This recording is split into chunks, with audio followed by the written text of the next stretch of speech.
Hello students, welcome back. Students, बात चल रही थी हमारी डिवीजन इनटू ग्रुप्स पर। चलिए बेटा, एक क्वेश्चन लिख दिया है, इसको सॉल्व करते हैं। Number of ways in which 200 people can be divided into 100 couples. देखो भाई, यहाँ पर भी क्या करना है हमको, 200 पीपल को 100 कपल्स में डिवाइड करना है। मतलब इनडायरेक्टली वो कह रहा है कि दो दो के ग्रुप बना दो, दो दो पर्सन लेकर ग्रुप बना दो। तो कितने तरीके से कर सकते हैं ये तो हमने सीखा है। देखिए कैसे कर सकते हैं इसको। तो लिखूं बेटा डायरेक्ट नंबर ऑफ वेज। अरे यार, डायरेक्ट ही लिख सकते हैं, इसमें तो कुछ करना है, ज्यादा नहीं है। तो टोटल यहाँ पे n पर्सन मतलब 200 है, तो यहाँ पे लिखूंगा मैं 200 factorial, right.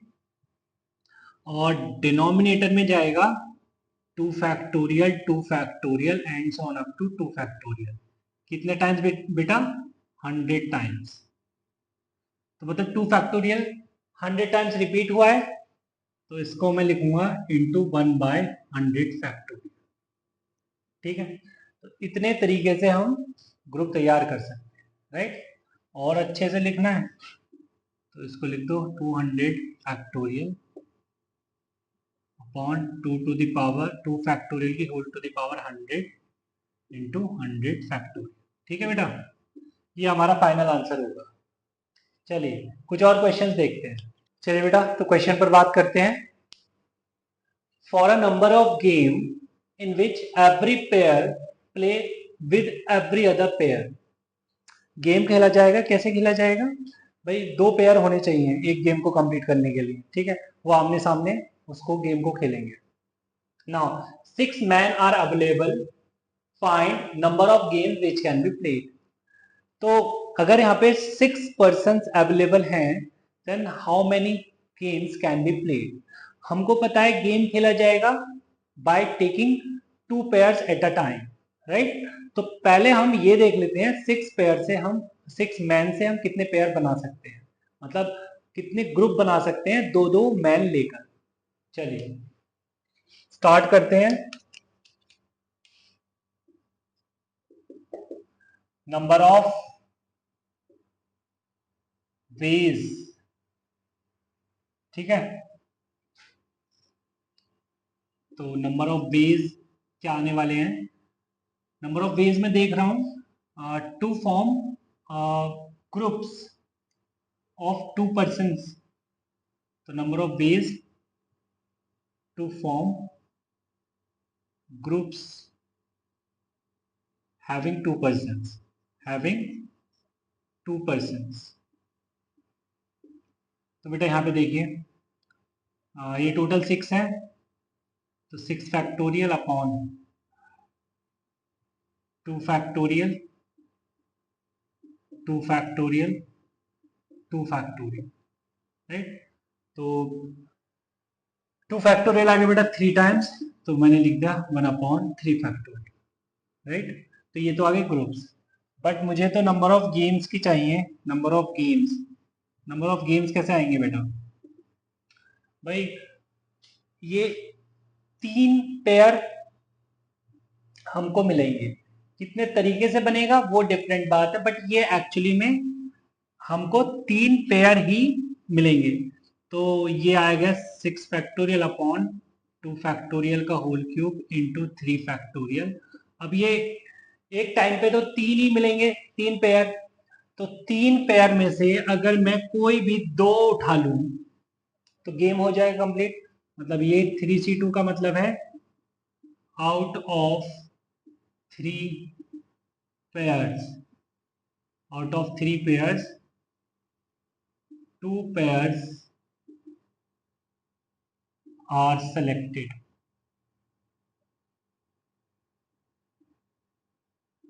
To play a game.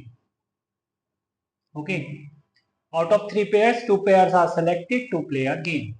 तो 3C2 बेस में हमने ये काम किया, और हमें पता है कि कितने तरीके से हम ये 3 पेयर बना सकते हैं आउट ऑफ 6। ये इतने तरीके होंगे, ठीक है। तो bye fundamental principle of counting 2 job करनी है हमको, एक जॉब के बेस इंटू अदर जॉब के base, and number of required base हमारे सामने। चलिए बेटा कुछ और क्वेश्चन देखते हैं। चलिए बेटा तो क्वेश्चन पर बात करते हैं। In a car there are 6 seats, 3 in front and 3 in back.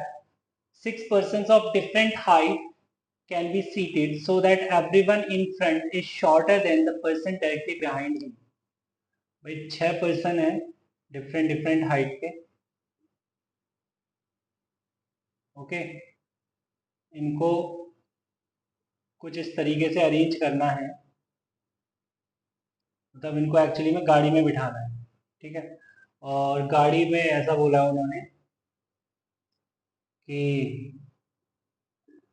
3 आगे बैठेंगे और 3 पीछे बैठेंगे, बट कुछ इस तरीके से बैठेंगे कि जो आगे बैठेगा वो छोटा होगा पीछे बैठने वाले, उसके जस्ट जो पीछे पीछे बैठा है उससे छोटा होगा, ठीक है। तो कैसे करें? तो एक तरीका तो ये है, सीधा सीधा दिख रहा है कि भाई एट अ टाइम 2 पर्सन को उठाऊं, क्योंकि इन 6 में से कोई भी 2 उठाओ आप, एक छोटा और एक बड़ा ही होगा, ठीक है। कोई भी 2 उठाओ आउट ऑफ 6, एक छोटा मिलेगा एक बड़ा मिलेगा, ठीक है। और फिर उन्हें एक ही तरीके से अरेंज कर दो यहाँ पे, ठीक है। वो देखो मैं कैसे कर रहा हूँ, नंबर ऑफ वेज बोल रहा हूँ, नंबर ऑफ वेज। मैंने 6 में से 2 पर्सन का सिलेक्शन किया और उनको एक ही तरीके से बिठा दिया, छोटा आगे बड़ा पीछे, ठीक है। फिर बाकी के बचे 4 में से फिर से 2 को सिलेक्ट किया, 4 में से फिर से 2 को सिलेक्ट किया और फिर से उनको एक ही तरीके से बिठा दिया, छोटा आगे बड़ा पीछे। फिर बचे 2, 2 में से 2 उठा लिए और उनको भी एक तरीके से बिठा दिया। मतलब यहाँ पे ये 1 किसको रिप्रेजेंट कर रहा है? Smaller in front end big one is in back, ठीक है। सेम केस ये है एंड सेम केस ये है, राइट।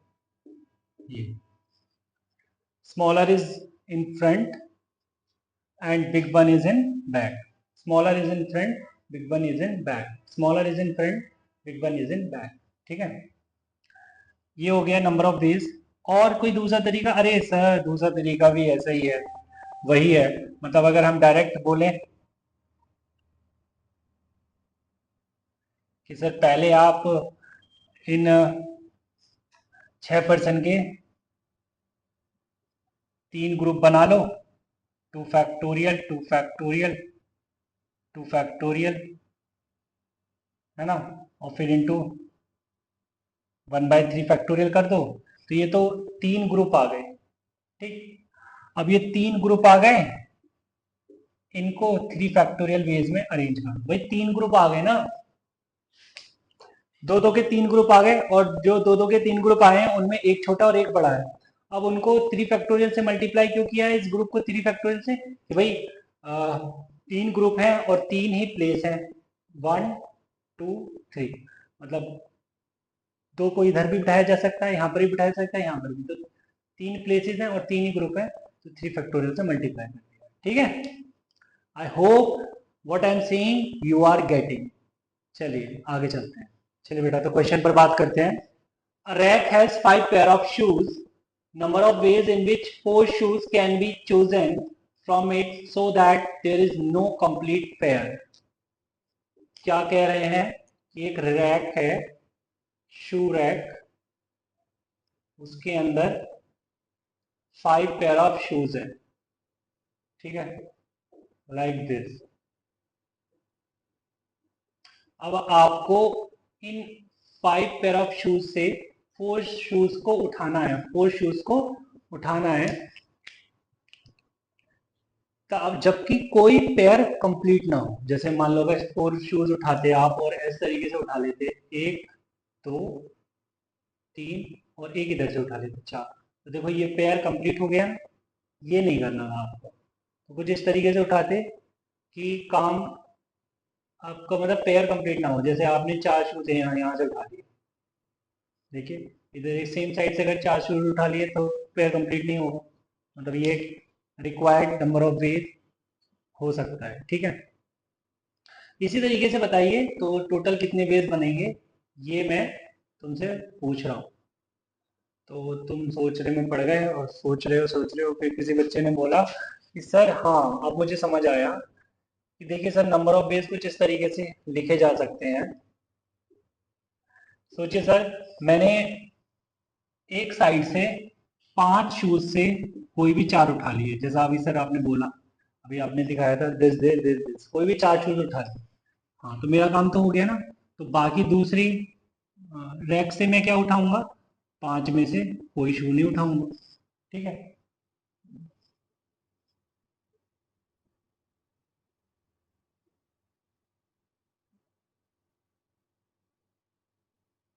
5 में से मैंने 4 शूज, 5 में से मैंने 4 शूज उठा लिए, मान लीजिए जैसे ये 4 आ गए। ठीक है, तो उधर दूसरी रैक से फेवरेबल अगर था केस तो कौन सा था कि भाई ये वाला था।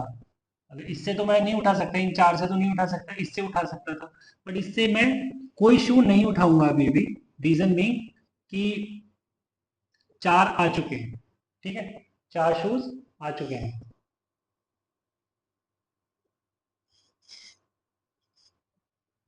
या मतलब प्लस, या एक काम कर,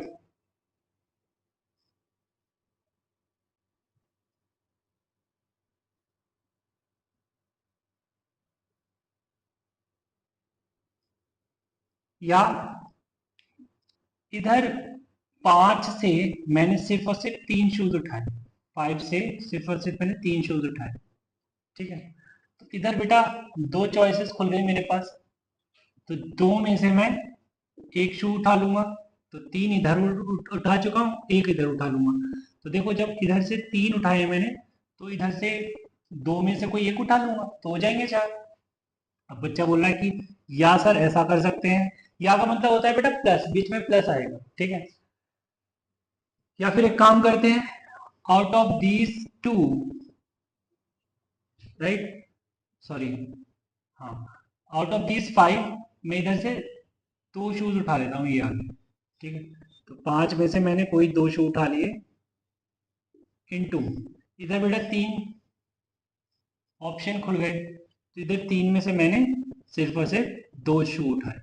ठीक है, और या फिर इधर 5 में से मैंने सिर्फ और सिर्फ ये उठा लिया, out of 5 I am selecting 1, और फिर उधर से ये 4 ऑप्शन खुल गए, तो 4 में से कोई 3 शू उठा लिया। ठीक है, तो बेटा ये नंबर ऑफ वेज मुझे क्या दिख रहे हैं,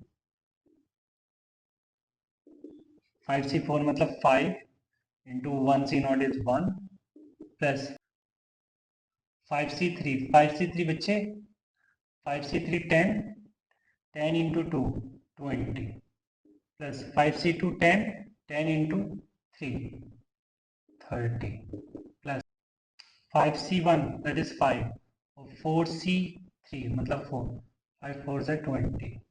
अच्छा एक केस और बच रहा है अभी, सॉरी, 5 में से इधर से कोई केस नहीं चूज किया, मतलब आउट ऑफ 5 मैंने 0 सेलेक्ट किया, और एंड उधर से पांचों के पांचों केस खुल गए, है ना।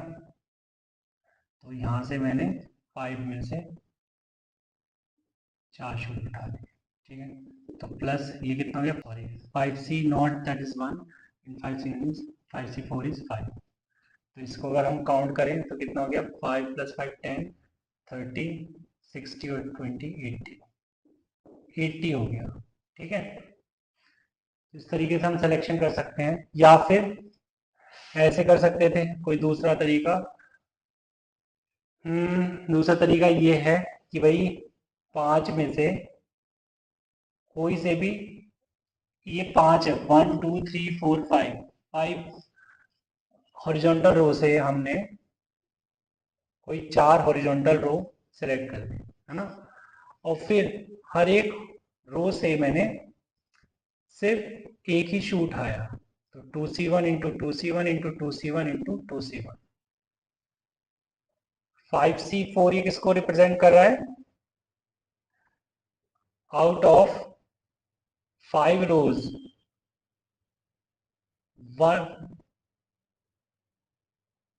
4 rows are selected, ठीक है। Out of 5 rows 4 rows are selected, है ना। फिर ये 2C1 क्या बता रहा है कि out of 2 shoes 1 shoe is selected. हर एक रो के अंदर 2 शू है, उनमें से मैंने एक एक शू उठाया, तो पेयर तब भी कंप्लीट नहीं होगा, ठीक है। तो अगेन बेटा ये जो बनेगा ये भी 5C4 मतलब 5 होता है, 5 इंटू 16 कितना आएगा, 80 आएगा, ठीक है। चलिए एक क्वेश्चन और लेना। चलिए स्टूडेंट्स क्वेश्चन पर बात करते हैं। Question is find number of veg of distributing 9 different objects among 5 persons such that each gets at least 1। तो भाई हमको 9 ऑब्जेक्ट्स को, 9 डिफरेंट ऑब्जेक्ट्स हैं, उनको 5 पर्सन्स के बीच में डिस्ट्रीब्यूट करना है। कंडीशन ये है कि हर एक पर्सन को कम से कम एक ऑब्जेक्ट तो मिल ही जाए, ठीक है। तो दिमाग में क्या चल रहा है, दिमाग में चल रहा है कि यार किस तरीके से मैं 9 डिफरेंट ऑब्जेक्ट्स को अमंग 5 पर्सन डिस्ट्रीब्यूट कर सकता हूँ, है ना, so that each get at least 1। तो यहाँ पर अगर मैं देखूं ग्रुपिंग, मेरे दिमाग में क्या आई, ग्रुपिंग आई कि यार मैं ना 9 ऑब्जेक्ट्स को लेकर कुछ ग्रुप बनाता हूँ, ग्रुप बनाता हूँ 5 ग्रुप बनाता हूँ, जिसमें ग्रुप के अंदर कम से कम एक तो प्रेजेंट होना ही चाहिए। तो 9 को मैंने इस तरीके से कर लिया। मान लीजिए जैसे किसी में एक में 5 डाल दिए, एक ग्रुप में 5 डाल दिए, तो फिर बाकी के 4 ग्रुप में 1 1 1 1 आना चाहिए, ठीक है। अब मान लो 5 ना डाल के, ये तो एक केस बन गया बेटा, है ना। इसके कॉरेस्पॉन्डिंग अगर मैं इसके कॉरेस्पॉन्डिंग नंबर ऑफ वेज लिखता हूं तो आ जाएंगे 9 factorial upon 5 factorial into 1 factorial की होल पावर 4 इंटू 1/4 फैक्टोरियल, ठीक है। और क्योंकि ये 5 पर्सन के, ये तो नंबर ऑफ ग्रुप्स बने हैं, है ना। अब इनको ये 5 पर्सन के बीच में जाने हैं, तो ऐसा तो नहीं है पहले वाले को ही 5 मिलेंगे, दूसरे को भी मिल सकते थे, किसी को भी मिल सकते थे, इसलिए मैंने 5 फैक्टोरियल से मल्टीप्लाई किया, ठीक है। बट सिर्फ यही केस पॉसिबल नहीं है, और भी केस पॉसिबल है। जैसे हम ग्रुपिंग, तो हमें 5 ग्रुप बनाने हैं, तो ऐसे भी हो सकता है जैसे किसी एक ग्रुप में 4 डाल दिए, ठीक है, बाकी के में 2 डाल दिए, बाकी एक में 2 डाल दिए, फिर 1 1 और 1 डाल दिए, ठीक है। इसके कॉरेस्पॉन्डिंग क्या बनेगा, 9 factorial upon 4 factorial into 2 factorial into 1 factorial की होल पावर 3 इंटू 1/3 फैक्टोरियल, क्योंकि ये भी डिस्ट्रीब्यूट करने हैं अमॉन्ग 5 फैक्टोरियल से मल्टीप्लाई करें, ठीक है। प्लस और भी तरीके हो सकते थे, जैसे मान लो यहाँ पे 3, एक ग्रुप में 3 डाल दिए और दूसरे ग्रुप में मान लो 3 डाल दिए, ठीक है, और फिर 1 1 1 डाल दिए, ठीक है। 3 3 6 और 3 9, तो यहाँ पे बेटा ये 9 फैक्टोरियल अपॉन 3 फैक्टोरियल का होल स्क्वायर इंटू 1 फैक्टोरियल का whole cube into 1/2 factorial into 1/3 factorial, right. और ये किससे मल्टीप्लाई करूंगा, 5 फैक्टोरियल से मल्टीप्लाई करूंगा, रीजन बीइंग क्योंकि 5 पर्सन के बीच में जाने हैं। कोई और भी तरीका हो सकता है क्या, हाँ सर बिल्कुल हो सकता है। अगर मान लीजिए हम 2 देते हैं, है ना, 2 एक को दिए, फिर से 2 दूसरे को दिए, तीसरे को भी 2 दे दिए, मतलब ग्रुप में डाल रहे हैं, और फोर्थ को भी 2 दे दिए, और इसको एक को 1 दे दिए, ठीक है। तब भी सर देखिए यहाँ पे 9 हो गए, तो यहाँ पे आएगा ये 9 फैक्टोरियल अपॉन 2 फैक्टोरियल की whole power 4 into 1 factorial into 1 upon 4 factorial, और ये 5 पर्सन के बीच में जाएंगे तो इंटू 5 फैक्टोरियल।